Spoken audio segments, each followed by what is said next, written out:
말로만 전할 수 없는 이야기들이 있다. 그 이야기들은 침묵 속에서 떨리고 듣는 이의 마음 속에서 울리며 설명할 수는 없지만 알아볼 수 있는 어떤 진실을 담고 있다. 이 이야기가 바로 그런 이야기 중 하나다. 권력의 중심에서 멀리 떨어진 곳, 조명도 헤드라인도 닿지 않는 곳에서 태어난 하나의 계시. 하지만 이 계시는 세계를 가로질러 꼭 들어야 할 곳에 울림을 주었다. 네팔의 안개 낀 산속, 한 조용한 사원에서 아눌라라는 소녀가 아무도 보지 못한 것을 보기 시작했다. 12살, 단 한 번도 자신의 마을을 떠난 적 없던 그녀는 날마다 성스러운 나무 아래 앉아 침묵 속에서 깊은 명상에 잠겼다. 그리고 그 침묵 속에서 불가능한 것이 들려왔다. 그녀는 한 번도 배운 적 없는 언어를 말하기 시작했다. 맑고 정확한 한국어였다. 그 말들은 상징적인 의미와 함께 명확한 비전을 담고 있었다. 어느 날 그녀의 비전 중 하나에서 그녀는 부처님을 보았다. 그 앞에는 무릎 꿇은 세 인물이 있었다. 모두 고개를 숙이고 있었다. 단 한 명을 제외하고는 오직 한 사람만이 시선을 들었다. 그리고 그에게만 부처님은 불꽃이 이는 영꽃을 내밀었다. 처음엔 믿지 못하던 스님들은 곧 그 소녀가 말하는 모든 문장과 상징, 세세한 부분까지 기록하기 시작했다. 불과 얼마 전까지만 해도 자신의 이름조차 기억하지 못했던 소녀에게 무언가 거대한 것이 나타난 것이다. 무시할 수 없을 만큼 거대한 무언가가 점차 그녀의 말은 단순한 영적 은유로만 여겨지지 않았다. 실제 사건과도 일치하기 시작했다. 첫 번째 비전 이후 히말라야 북쪽 산맥에 대형 산불이 발생했다. 그 불길은 SNS와 언론에 불타는 꽃과도 같다는 표현과 함께 퍼졌다. 우연이라 하기에는 너무 컸다. 스님들은 깨달았다. 이 소녀는 단순한 몽상가가 아니었다. 그녀는 메시지를 전하는 자, 전령이었다. 그리고 그녀는 멈추지 않았다. 그녀의 비전은 계속되었고 불교적 상징으로 가득하면서도 어떤 전통도 넘어서 있는 의미들을 담고 있었다. 어느 날 그녀는 녹색 산과 붉은 깃발의 땅을 묘사했다. 세 갈래의 길, 선택의 기로에 선 한 민족, 그리고 또다시 나타난 영곳. 이번에는 세 사람 사이에 떠 있었다. 하지만 가장 인상 깊었던 것은 그녀가 그 다음에 말한 것이었다. 꽃은 아직 건네지지 않았다는 것. 단지 한 사람을 향해 기울고 있을 뿐이라는 것. 선택은 아직 이루어지지 않았다는 것. 이것은 곧 운명이 아직 결정되지 않았다는 의미였다. 미래는 아직 비어있는 페이지이며 답을 기다리고 있다는 뜻이었다. 스님들은 경건한 불안감 속에서 이 계시를 극소수에게만 비밀스럽게 전했다. 하지만 진실을 담은 말은 언제나 퍼지기 마련이다. 사람들은 산을 오르기 시작했다. 소녀를 보기 위해. 어떤 이는 믿음에 의해, 어떤 이는 호기심으로, 그리고 어떤 이는 정치적인 목적에서. 왜냐하면 그녀가 말한 것들은 아무리 상징으로 둘러싸여 있다 하더라도 분명히 하나의 국가, 바로 대한민국의 마음을 정면으로 건드리고 있었기 때문이다. 그녀는 하늘의 태극, 푸른 산과 깊은 물을 말했다. 그 땅에서 온 새 인물에 대해 말했다.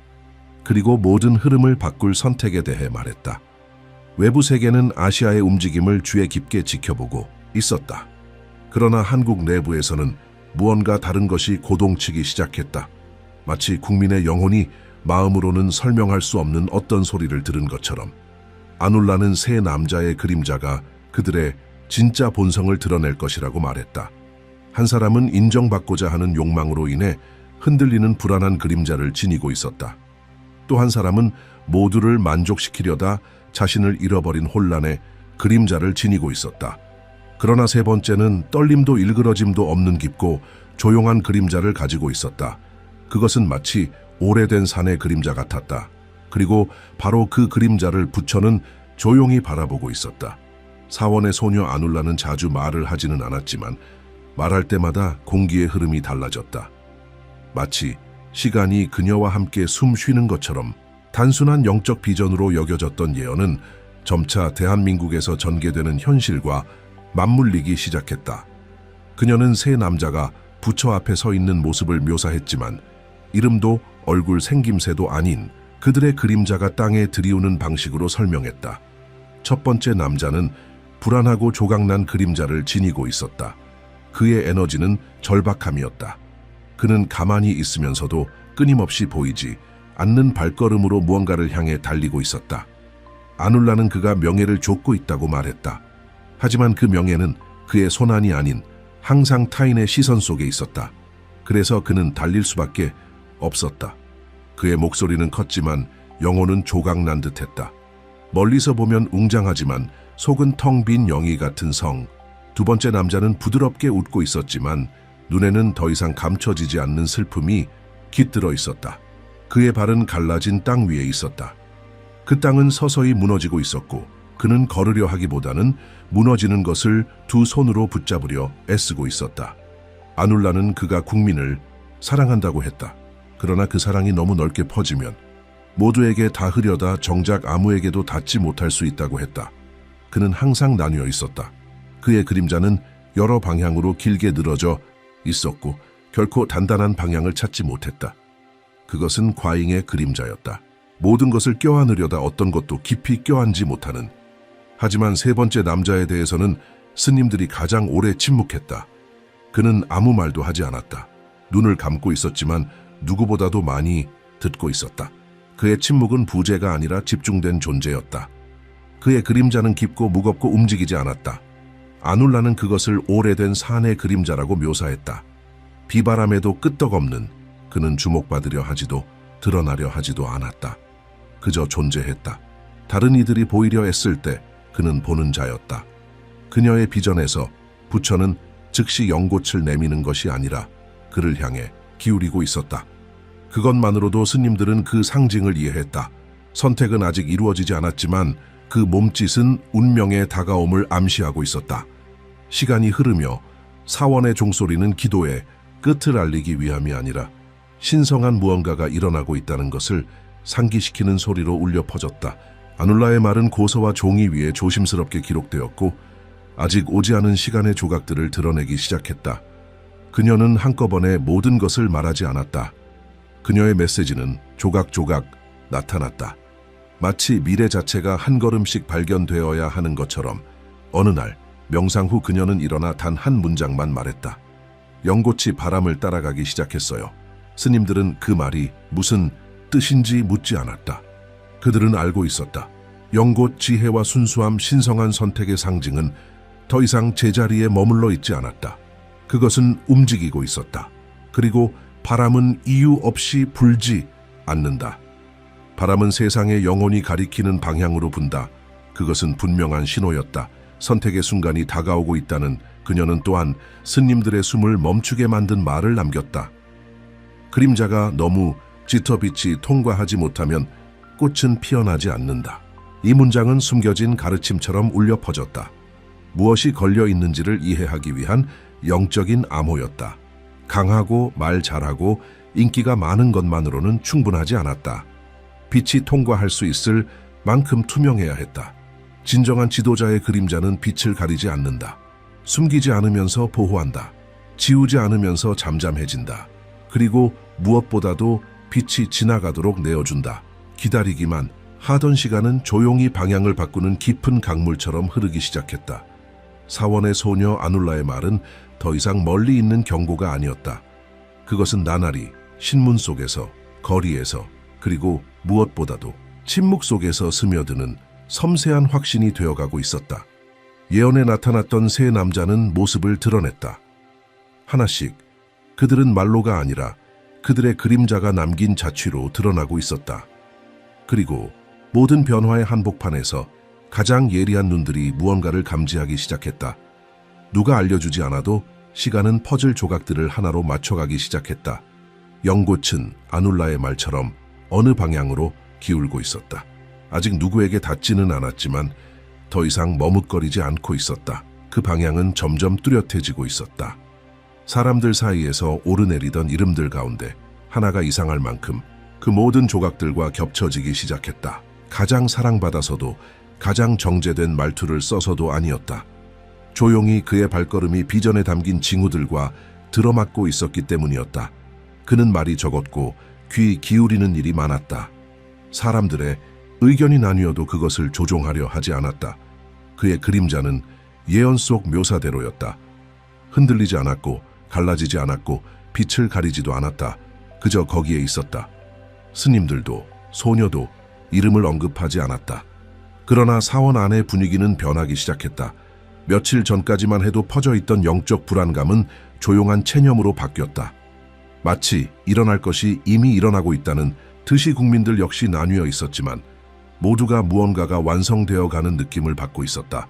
어떤 이는 희망으로, 어떤 이는 의심으로, 하지만 모두가 어렴풋이 그것을 느끼고 있었다. 이재명, 그 세 갈래 길 중에서 세 번째 남자의 가장 가까운 이였다. 눈을 감고 있으나 세상의 외침 속에서 더 많이 듣던 사람, 하지만 이는 완전함을 의미하지는 않았다. 단지 모든 요소가 하나로 맞춰지고 있다는 뜻이었다. 몇 달 전 먼 사원에서 소녀가 전한 말들이 이제 그의 걸음마다 되살아나고 있었다. 아눌라는 말했었다. 선택받은 이는 말이 많은 자도, 모두를 만족시키려 애쓰는 자도 아니라고. 그림자가 흔들리지 않는 자, 나뉘지 않는 자, 빛이 통과할 수 있는 자라고. 그 남자가 모두에게 이해받을 거라고도, 모두의 사랑을 받을 거라고도 약속하지 않았다. 단지 연꽃이 내려올 때 그는 그 자리에 있을 것이라고 했다. 그리고 지금 한국에서 보이는 모습은 그 말이 다른 차원에서 이미 이루어지고 있었다는 듯한 풍경이었다. 사람들은 여전히 의문을 품고 있었지만 이미 하나의 선택이 반영된 현실 속을 걷고 있는 듯했다. 며칠 전 많은 이들이 아눌라가 남긴 그 문장을 떠올렸다. 그림자가 너무 짙어 빛을 통과시키지 못하면 꽃은 피어나지 않는다. 이 이미지는 경고처럼 받아들여졌다. 빛을 허용하지 않는 투명하지 않은 지도력은 결국 자신이 품고 있는 상징조차 질식시킨다는 것이다. 그래서 연꽃의 가장 가까운 이도 만약 귀 기울이는 걸 잊는다면 그것을 잃을 수 있다. 예언은 결말이 아니었다. 그것은 여전히 움직이고 있는 하나의 과정이었다. 절에서는 그날 밤 종소리가 더 길게 울렸다. 스님들은 무언가가 닫혔다는 것을 알고 있었다. 그러나 축하의 분위기는 없었다. 오직 집중뿐이었다. 연꽃을 들고 가는 일은 가볍지 않다. 그것은 영광이 아니라 사명을 의미한다. 한 민족의 업카르마, 즉 모든 희망과 두려움을 한 사람에게 투영하는 그 무게를 나타낸다. 그리고 그 꽃을 받는 자는 폭풍 속에서도 꽃이 닫히지 않도록 시간을 가르는 가시밭을 걸어야만 한다. 이재명은 만장일치의 인물은 아니었다. 어쩌면 그 점 때문에 그의 길은 예언의 말과 더 가까웠다. 세 번째 인물은 가장 눈에 띄는 자도 가장 사랑받는 자도 아니었다. 하지만 기록에 따르면 부처가 가장 주의 깊게 관찰한 자였다. 빛나서가 아니라 깊이 있어서, 시끄러워서가 아니라 아무도 말하지 않는 소리를 들을 수 있어서, 그것이 그를 더 나은 사람으로 만든 것은 아니다. 다만 상징에 더 가까운 존재로 만든 것이다. 한편 한국의 거리들은 여전히 분열되어 있었다. 그러나 그것도 과정의 일부였다. 예언은 즉각적인 통일을 약속하지 않았다. 단지 하나의 길이 선택될 것이라 말했을 뿐이다. 그리고 그 길은 끝이 아닌 새로운 시작을 품고 있었다. 모든 고통과 기대, 시련을 안고서 타푸르 사원의 아눌라는 며칠 동안 침묵을 지켰다. 그러나 어느 날 새벽 긴 명상 끝에 얇은 종이에 검은 먹으로 새로운 문장을 남겼다. 꽃이 내려오기 시작했다. 그것이면 충분했다. 더 이상의 말은 필요 없었다. 스님들은 알았다. 사람들도 점차 알아차리기 시작했다. 그리고 의심하던 이들조차 공기 중 무언가가 달라졌음을 느끼기 시작했다. 회색빛 오후, 절의 종소리가 완전히 멈춘 그 순간 아눌라는 신성한 나무의 먼지 위에 손가락으로 그림을 그렸다. 하나의 원. 그 안에 세 개의 그림자. 두 개는 멀어지고 하나는 빛을 향해 확장되고 있었다. 스님들은 즉시 이해했다. 이제 돌아갈 수 없었다. 길은 그려졌다. 그러나 소녀의 표정 속에는 그것이 끝이 아니라는 메시지가 있었다. 더 깊고 더 요구되고 더 많은 것을 드러내는 다음 단계의 시작이었다. 그 후 한국에서의 날들은 낯설었다. 사람들은 거리에서 웃고 있었지만 그 안에는 무언가가 변해 있었다. 절의 이야기를 알지 못해도 사람들 안에는 가벼운 불편함이 느껴졌다. 의심에서 오는 불편함이 아니라 책임에서 오는 불편함이었다. 예언이 세상에 땅을 밟는 순간 더 이상 비밀이 아니었다. 그것은 거울이 되었다. 이제 모든 시민이 자신을 들여다보아야 할 차례였다. 공기 중에 울리는 질문은 더 이상 누가 선택될 것인가가 아니었다. 우리는 이 선택으로 무엇을 할 것인가였다. 또 무엇을 할 것인가였다. 예언자의 입에서 이름이 한 번도 언급되지 않았음에도 이재명은 집단의 시선을 짊어지게 되었다. 그의 모든 행동은 조용히 관찰되었다. 일반적인 정치의 눈이 아닌 상징이 무너지지 않기를 바라는 눈으로. 그리고 바로 그 순간부터 모든 것이 무겁게 느껴지기 시작했다. 연꽃은 비전 속에서도 결코 가볍지 않다. 그것은 요구하고 그것은 변화를 이끈다. 그리고 그 빛에 다가가는 모든 자는 결국 자기 안의 그림자와 마주해야 한다. 절은 여전히 조용했다. 그러나 일상의 작은 행동들 속에서 예언은 움직이고 있었다. 아눌라는 7번 접은 종이 한 장에 새로운 문장을 남겼다. 바람 속에서 피어난 것은 비가 오기 전에 뿌리를 내려야 한다. 스님들은 말하지 않았다. 그러나 이해했다. 선택은 이루어졌다. 그러나 운명은 여전히 뿌리에 달려 있었다. 꽃에 닿는 것만으로는 충분하지 않다. 어둠이 올 때 그 빛을 지켜낼 수 있어야 한다. 그리고 어둠은 반드시 올 것이다. 나라 안의 분열은 사라지지 않았다. 오히려 더욱 뚜렷해졌다. 하지만 이제는 다른 색을 띠고 있었다. 더 이상 경쟁의 색이 아니라 성스러운 긴장의 색이었다. 마치 각 집단이 자신도 모르게 더 큰 영적 무대에서 필요한 역할을 수행하고 있는 듯했다. 동의하는 자들과 의심하는 자들, 축하하는 자들과 저항하는 자들, 모두가 균형을 이루고 있는 연꽃을 떠받치는 풍경의 일부였다. 이재명은 그 경계들 사이를 걷고 있었다. 마치 신성한 땅을 밟듯 조심스럽게. 그는 소녀의 이야기를 알지 못했지만 그의 태도는 달라져 있었다. 예전처럼 반응하지 않았고 예전처럼 바라보지도 않았다. 그의 얼굴에는 이제 드물게 볼 수 있는 절제된 진지함이 서려 있었고 마치 그의 보이지 않는 한 부분이 주변에서 일어나는 일을 알아차린 듯했다. 그는 무언가가 바뀌었다는 것을 느꼈지만 그것이 무엇인지 말할 수는 없었다. 어느 날 밤 한 한국인 기자가 타프루의 사원을 방문한 후 SNS에 수수께끼 같은 문장을 남겼다.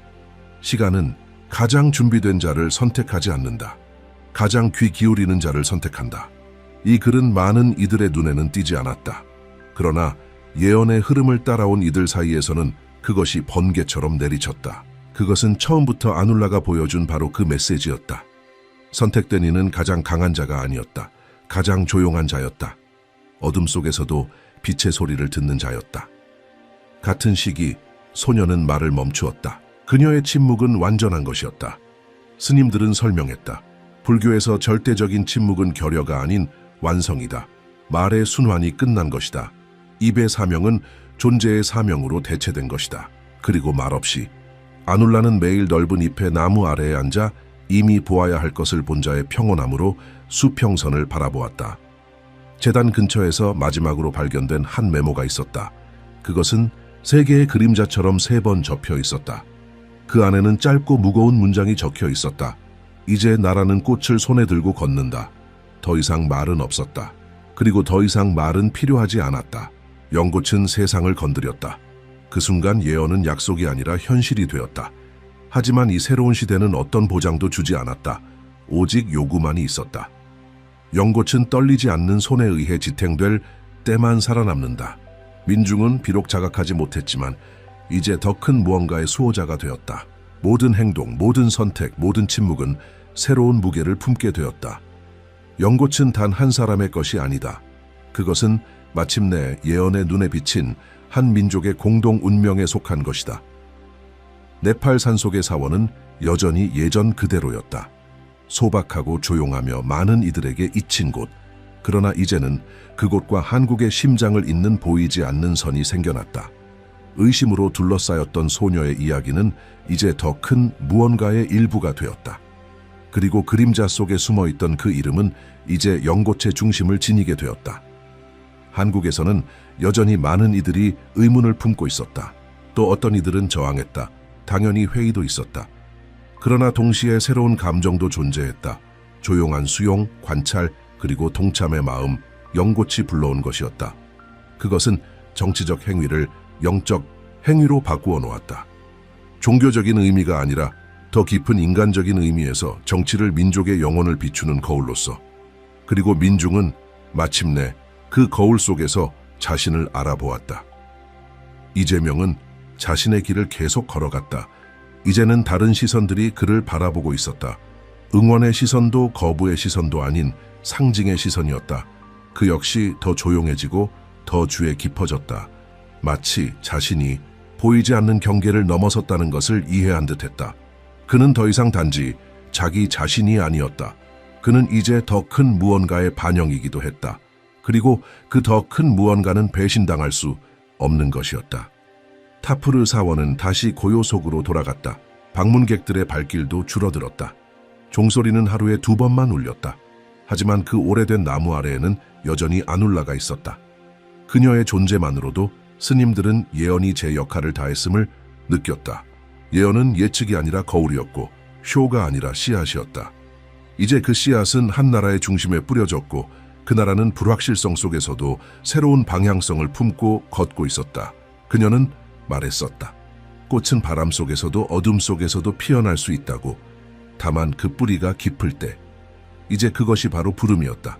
모든 시민이 뿌리가 되는 것, 모든 행동, 모든 말, 모든 침묵이 성스러운 꽃을 쥔 손처럼 신중해야 했다. 왜냐하면 선택된 자보다 더 중요한 것은 그 개화를 이어가는 공동체였기 때문이다. 미래는 모두에게 달려 있었다. 사원벽 옆 가장 큰 종 아래에 오래된 나무의 한 문장이 새겨졌다. 아눌라가 마지막으로 남긴 글이었다. 그 문장은 이렇게 적혀 있었다. 당신들은 하늘의 질문에 용기로 응답했다. 이제 그 응답을 2발로 땅에 새기라. 그것이 메시지의 끝이었다. 그리고 여정의 시작이었다. 예언은 들려졌다. 그리고 이제 한국은 더 이상 예전의 한국이 아니었다.